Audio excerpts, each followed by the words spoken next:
In this video, we're going to paint on top of our 3D model and create kind of like a texture map for it. Before we do that, you need to have a model that's UV unwrapped. For me, in this particular case, this is Suzanne. I have it UV unwrapped. So that's pretty much what you need to do for this, follow along with this lecture. If you don't know how to UV unwrap models, you can check the video on UVs. I'm not going to go over that in this video. So let's get down to business. Before we can paint anything on top of the monkey here, we need to create a material with a blank texture. So to do this, we press new. Let's call this texture material. You can obviously call it whatever you want. Now let's create a blank texture. We go to base color, pick the yellow button, and press image texture over here. And then we're going to press new monkey texture. We're going to call it. Let's have it be 2048 by 2048. And let's have it be white. I prefer painting on white surfaces. Let's press OK. So now that we have this up and ready, let's go to the texture paint window. And as you can see, we have the UVs laid out over here on the right hand side, and on the left hand side, and on the right hand side we have the monkey. And this is our texture paint workspace. So right now you can see that we have brush settings over here. And what we can do is start basically to paint over this. But before we do that, let's go to material mode so we can see what we're actually painting. So we go over here to material mode, and you can see the monkey is white. Now let's pick a saturated color so we can better see what's going on. Let's pick something that's very saturated blue, for example. And let's start painting.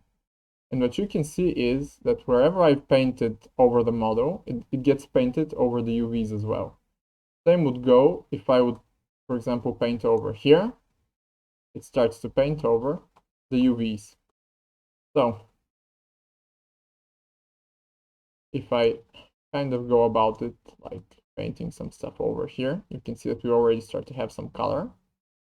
Now, one thing that should be noted over here, we're not going to go over each and every brush setting, but something that we can pretty much rely upon is the brush radius and the strength. If we push the strength down, you can see that we're painting really sort of at half strength, or whatever we choose to have over here. If we increase the radius, it becomes way bigger. So obviously, whatever we paint is going to cover much more ground. And you can rotate your model to get better coverage of whatever it is that you're trying to do. Now, things we can do here. There are several things. We can actually change the blending mode as if it was Photoshop. So let's choose darken, for example, on this and reduce the brush size. And if we paint over here, you can see that that's the effect that we have on the previous color, which is the blue one. You can see that it starts to darken it. You can also do overlay. Let's have something really bright. And you can see it starts to overlay on top of the color.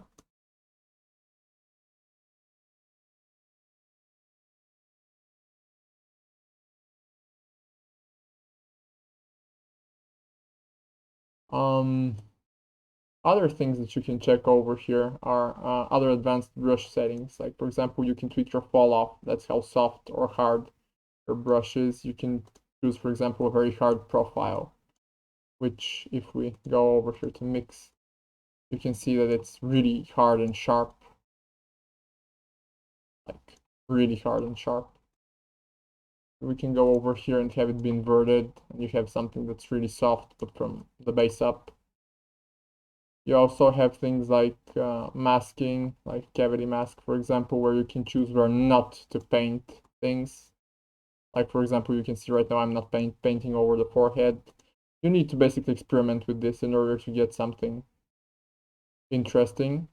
I'd suggest you go over all of these settings piece by piece and tweak it. It's really similar to how you use Photoshop brushes to color in things.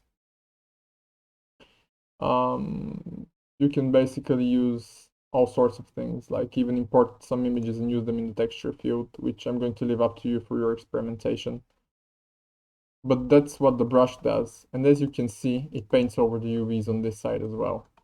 So by picking and choosing different colors, you can basically create something interesting. You can paint over your model and get something expressive. Right now, what you see me using is basically the auto unwrap feature. This is unwrapped automatically. And when things aren't unwrapped by hand, you can see some of the issues we start having. Like, for example, the missing colors over here. That's why if you check back to my videos on UV unwrapping, you would see it would have been a much better idea to have this actually unwrapped by hand. So that's pretty much it for the texture painting. We can now start to look at these instruments here. For example, the soften instrument, you can see that it kind of can be used as a blend tool. The smear, pretty much what you would expect. It smears the color, like as in, this is like as in Photoshop. It blends colors together, which gives you the ability to create something really interesting and fun. The fill you can use to basically fill everything with one particular color, like the entire object. And let's go back to the brush and kind of paint something over here. And if we go over to the clone tool, it basically does what you would expect it to. It clones. It's really similar to how Photoshop works. So basically, you need to just sort of kind of feel it out for yourself and see what works for you and what doesn't. There are all sorts of things you can tweak. Everything is saved here in the monkey texture, in the image, every color thing you do. You can also apply it over here. So for example, I can start painting orange right now, and it's being painted on the UVs here in the back, so I can paint even in this image. And again, we come to the comment where if I had unwrapped this by hand, it would have looked much more smoother. For example, this would have been colored instantly. And yeah, this pretty much covers the basics of how you can paint textures in Blender.